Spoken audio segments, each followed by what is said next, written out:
There are moments when a single decision reveals everything about a man, moments when silence becomes louder than gunfire, and a refusal carries consequences far heavier than bullets. This is one of those moments. A wealthy businessman, convinced that his fortune made him untouchable, looked at power and believed it could be purchased like a service. He believed that money spoke louder than respect. He believed wrong. What followed was not chaos, not spectacle, not violence for its own sake, but a lesson so precise, so controlled, that it redefined his understanding of authority forever. Before we go any further, pause for a moment. If this story resonates with you, if you believe power is more than wealth and influence, leave a comment sharing your thoughts. Subscribe to the channel, leave a like, and join the discussion, because what we are about to explore goes far beyond fiction. It speaks to timeless truths about leadership, fear, and human nature. The businessman in question was not poor, not desperate, not reckless by necessity. He was successful, confident, surrounded by numbers that reassured him every morning. His factories ran on schedule, his accounts grew predictably, and his name carried weight in boardrooms and banks. In his world, problems were solved with contracts, lawyers, and payments. Protection, he believed, was simply another expense, optional, negotiable, and ultimately subordinate to his balance sheet. When the message arrived, it was polite. No threats, no raised voices, just an invitation to show respect. A tribute, as it was called, not a bribe, not extortion in the crude sense, but an acknowledgement of an order that existed long before his success and would remain long after it. He laughed, not out loud but internally, with the quiet arrogance of someone who had never truly been powerless. He told himself that fear was for those without resources, that real power lived behind reinforced doors and legal protections. So he refused. What he failed to understand was that Don Vito Corleone did not measure power by volume, nor by wealth alone. To Vito, money was useful, but never decisive. Power, real power, was the ability to shape outcomes without appearing to move at all. It was knowing how people behaved under pressure, how silence could suffocate more effectively than noise, and how restraint could be more terrifying than aggression. Don Vito did not respond immediately. There was no retaliation, no warning shot. Days passed, then weeks. The businessman grew confident again, interpreting the absence of reaction as weakness or concession. He mistook patience for defeat, a fatal miscalculation. Because while he returned to his routine, something invisible was already shifting around him. Deliveries arrived late, not dramatically late, just enough to cause irritation. A supplier suddenly requested revised terms. A trusted driver failed to show up one morning. Nothing illegal, nothing obvious, just small fractures in the machinery of his life. Each incident, isolated, meant nothing. Together, they formed a pattern he could not name but could feel. Meanwhile, Don Vito observed. He listened more than he spoke. He asked questions that sounded casual but were anything but. He never insulted the businessman, never diminished him publicly. Respect in Vito's world was not withdrawn lightly. Instead, he allowed the man to experience uncertainty, the most destabilizing force of all. Violence creates enemies. Uncertainty creates submission. The streets noticed before the businessman did. Doors that once opened easily now required explanations. Conversations ended sooner. Eyes avoided his. It was subtle but unmistakable. He was no longer protected by invisibility. He had become exposed, not physically, but socially. And in Don Vito's universe, isolation was the beginning of the end. The businessman began to realize that his wealth, impressive on paper, could not command loyalty. It could not manufacture trust. It could not buy silence. He had assumed fear came from weapons and threats, but Don Vito understood something deeper. Fear comes from dependency, from knowing that your success, your safety, and your future are quietly linked to forces you do not control. Still, Don Vito did not call. He did not summon the man. The lesson was not finished yet, because true authority does not rush to be acknowledged. It waits until denial becomes unbearable. And as the businessman struggled to regain control, Don Vito prepared to show him, without raising his voice, what real power truly looks like. The moment the businessman understood that something was wrong did not come with a threat. It came with a realization. He was no longer being resisted. He was being ignored. Calls were returned later than usual. Meetings were postponed without explanation. Agreements that once flowed effortlessly now stalled in polite uncertainty. No one confronted him. No one challenged him openly. And that was precisely the point.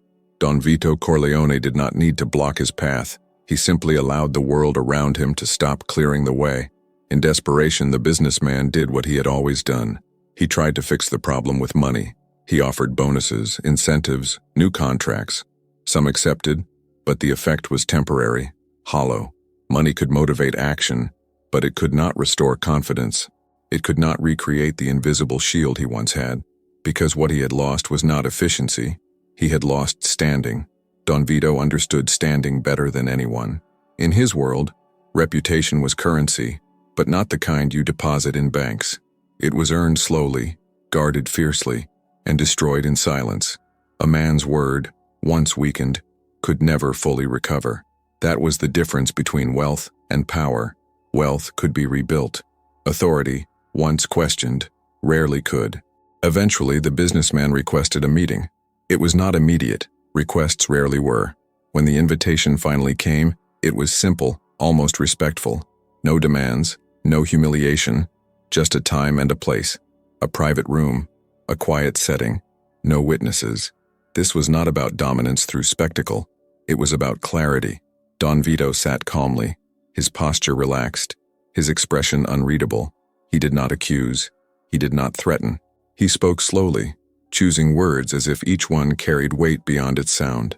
He reminded the businessman that order does not exist by accident, that stability is maintained by relationships, not contracts, that protection is not a service, it is a bond. Then came the lesson. Don Vito explained that refusing tribute was never about the money. The amount itself was irrelevant. What mattered was acknowledgement, the recognition that some structures operate beneath visibility, that peace on the streets, predictability in commerce, and safety in movement are not natural states. They are maintained, carefully, constantly, by men willing to shoulder responsibility others never see. The businessman tried to explain himself. He spoke of independence, legality, self-sufficiency. Don Vito listened without interruption. When the man finished, Don Vito responded with a sentence that cut deeper than any threat ever could. He said that a man who believes he stands alone does not yet understand how fragile he truly is. There was no anger in his voice, only certainty. He described power as something quiet, something that does not need to announce itself. Power, he said, is knowing that when you walk through a city, people adjust without being told. That doors open not out of obligation, but out of understanding. That problems dissolve before they reach your doorstep because others handle them on your behalf, not for money alone, but out of loyalty. The businessman realized, too late, that his refusal had not challenged Don Vito. It had revealed himself. It showed that he did not understand the ecosystem he profited from. He had mistaken visibility for control. He had assumed that because his name appeared on documents, it carried authority everywhere. Don Vito ended the meeting without drama. He did not demand an apology. He did not renegotiate the tribute. He simply stated that respect once withheld must be restored intentionally. That from this moment forward, the businessman could choose cooperation or continued isolation, not as punishment, but as consequence. When the meeting ended, nothing dramatic happened.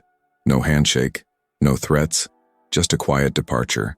Yet the businessman left changed. For the first time, he understood that power does not chase acknowledgement. It waits. And when it finally speaks, it does so in a way that leaves no room for misunderstanding. From that day forward, the businessman never questioned authority again, not because he was afraid of violence, but because he had learned what true power feels like when it withdraws. Compliance came quietly. The tribute was paid without ceremony, without negotiation, without resentment spoken aloud. But something deeper had shifted inside the businessman. He no longer saw the payment as a loss. He saw it as alignment, an acknowledgement that his success existed within a structure he had neither built nor controlled. And for the first time, he began to understand why Don Vito Corleone was never challenged openly, never rushed, never replaced. Life did not return to normal immediately, nor was it meant to. Restoration, in Don Vito's world, was gradual. Trust was not a switch that could be flipped with money. It was rebuilt through consistency, restraint, and humility. The streets did not forget quickly, but they observed closely. Every action now carried weight. Every choice was noticed. The businessman found himself behaving differently. He listened more. He spoke less. He stopped assuming cooperation and began earning it. Where once he relied on contracts, he now relied on relationships. Where once he demanded efficiency, he now valued stability. These changes were not imposed by fear, but by understanding. He had learned that authority does not come from imposing will, but from being woven into the fabric of influence. Don Vito watched all of this from a distance. He did not interfere. He did not advise. That was never his style. Lessons were most effective when they appeared self-discovered. And as the businessman adjusted, the environment responded. Delays disappeared. Conversations regained warmth. Access returned, not as a favor, but as a recognition that balance had been restored. What fascinated the businessman most was not what Don Vito did, but what he never did. He never exploited the situation. He never increased demands. He never humiliated. Lesser men would have turned submission into opportunity. Don Vito turned it into order. That restraint revealed the core of his power. He was not driven by ego. He was driven by responsibility. In private moments, the businessman reflected on the encounter that had changed him. He realized that Don Vito's strength did not come from being the most aggressive man in the room. It came from being the most composed. While others reacted, he calculated. While others shouted, he waited. And while others confused dominance with force, he understood that influence was about shaping behavior without being seen doing it. This realization extended beyond business. It altered how the businessman saw leadership itself. He noticed that the strongest figures in any system were rarely the loudest. They were the ones people deferred to instinctively, the ones whose absence created instability, the ones who did not need to threaten consequences because consequences already existed. Don Vito embodied that principle perfectly. He did not rule through fear alone. Fear was merely a byproduct. What truly sustained his authority was predictability. People knew where he stood. They knew his rules. They knew that loyalty would be protected and betrayal would be answered, not impulsively but inevitably. That certainty created obedience more effectively than terror ever could. The businessman also learned something uncomfortable about himself. He had believed independence was strength. He now saw that interdependence, properly understood, was far more powerful. No man, regardless of wealth, operates alone. Those who believe they do are simply unaware of the forces supporting them. Until those forces step away, Don Vito never followed up. There was no second meeting, no confirmation call. None was needed. The relationship had been redefined, respect restored, order maintained. That was enough. Yet beneath this restored balance lay a deeper truth. Don Vito's authority was not sustained by his presence alone, but by the values he instilled. Loyalty, restraint, honor. These were not slogans. They were operating principles, and they ensured that even when he remained silent, his influence continued to move through the system. As the businessman settled into this new understanding, one final realization emerged, the most unsettling of all. Don Vito had never needed to punish him. The lesson had been delivered without a single act of violence, and that meant something far more disturbing and far more profound. Because if power could educate without striking, then resistance was never truly an option. That understanding stayed with the businessman long after the tribute became routine. What haunted him was not fear, but clarity. He now saw the invisible architecture that governed everything he once believed he controlled. Markets, logistics, reputation, access. None of it functioned independently. Behind every smooth operation stood agreements that were never written, rules never advertised, and men who never needed to explain themselves. Don Vito Corleone represented the apex of that hidden order, not because he dominated through chaos, but because he prevented it. Where others created instability to assert dominance, he offered stability and demanded respect in return. His authority was not built on constant enforcement, but on the certainty that enforcement, when necessary, would be absolute and final. The businessman noticed something else as time passed. People around Don Vito behaved differently.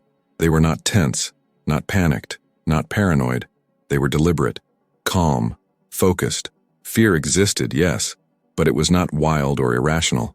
It was structured. It came with rules, boundaries, and expectations, and that structure made everything function. This was the true illusion Don Vito shattered for him, the belief that morality and power cannot coexist. In Don Vito's world, morality was not softness. It was discipline. Loyalty was rewarded, disrespect was corrected, chaos was intolerable, and family, not sentimentally but fundamentally, stood at the center of every decision. The businessman began to understand that Don Vito's greatest strength was not his network, his wealth, or even his reputation. It was his restraint. He could destroy, but chose not to unless absolutely necessary. That choice gave weight to every action he did take. When Don Vito spoke, it mattered precisely because he spoke so rarely. In observing him, the businessman saw the flaw in his former worldview. He had equated power with visibility, with press, with numbers, with presence. Don Vito operated in reverse. His influence was strongest where his name was least mentioned. He did not need recognition. Recognition came to him. There was also something deeply unsettling in realizing that Don Vito never appeared rushed by time. Others worried about rivals, trends, threats. Don Vito thought in generations. His decisions were not about winning the next confrontation, but about preserving an order that would outlast him. That long vision made short-term defiance meaningless. The businessman recalled his original refusal with embarrassment, not because it had been illegal or risky, but because it had been naive. He had assumed that systems he could not see did not exist. Don Vito had taught him the opposite. The most powerful systems are always the quietest ones. What made the lesson irreversible was its universality. This was not just about the mafia. It applied to corporations, governments, communities, families. Wherever order exists, someone maintains it. And that maintenance is never free.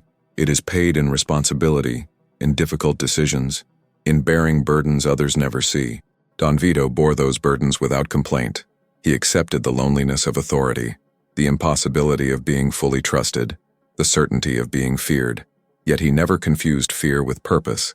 His purpose was order, stability, continuity.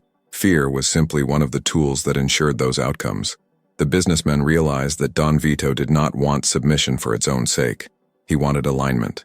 He wanted people to understand the rules so deeply that enforcement became unnecessary. In that sense, the tribute was symbolic. It represented participation in a system larger than any individual. And so the final transformation occurred not through obedience, but through comprehension. The businessman no longer complied because he had to. He complied because it made sense. Because resistance offered nothing but isolation. Because order, once understood, was preferable to chaos masquerading as freedom. Yet one final truth remained unspoken. Don Vito's power did not come from what he controlled, but from what he protected. And in understanding that, the businessman began to grasp why men like Don Vito were never truly replaced, only succeeded, imperfectly. That realization leads to the final lesson, the one that explains why Don Vito Corleone was feared, respected, and remembered long after his voice fell silent. The final lesson was not delivered in words. It never was. Don Vito Corleone did not believe in speeches to explain power. He believed in outcomes, in patterns that repeated themselves until even the most stubborn mind accepted reality. And the outcome, in this case, was unmistakable. Stability returned, prosperity continued, and no further conflict was necessary.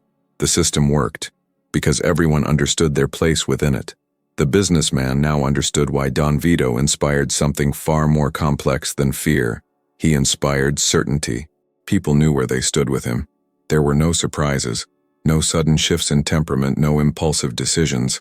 That reliability made him dangerous to oppose and invaluable to follow.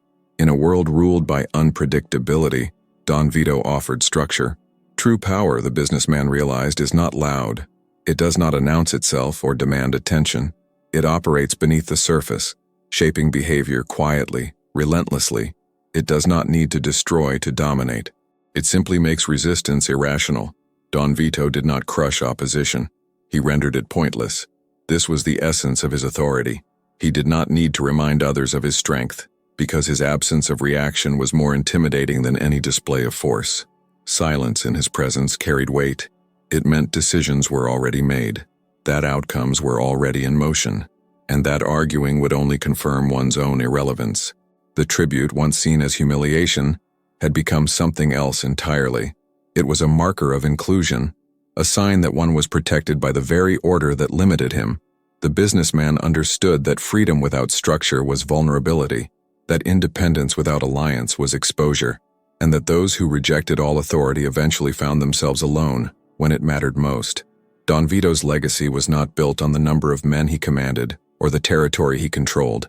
It was built on the principles he enforced consistently. Loyalty mattered, respect was non-negotiable, family was sacred, betrayal was final.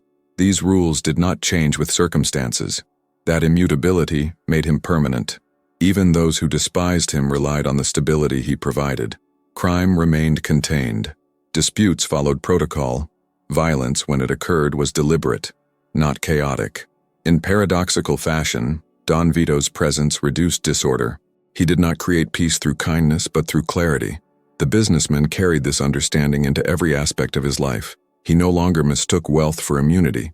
He no longer assumed legality equaled safety. He no longer believed that power could be improvised. Power, he learned, was cultivated patiently, guarded fiercely, and exercised sparingly. And perhaps the most important realization of all was this: Don Vito never needed to prove anything. Men who truly hold power never do. They are not reactive. They are not desperate for validation. They do not chase respect. They establish conditions where respect becomes inevitable. In the end, the businessman never spoke publicly about what he had learned. There was no need. The lesson was internal, permanent. From that day forward, he understood that real authority does not live in vaults or documents. It lives in understanding human nature, in controlling outcomes without noise, and in knowing when to act and when not to. Don Vito Corleone embodied that truth completely, a man whose strength was not measured by the chaos he created, but by the order he preserved. A man who proved that honor sustains power, character sustains legacy, and silence, when wielded correctly, can rule entire worlds. And that is what real power looks like.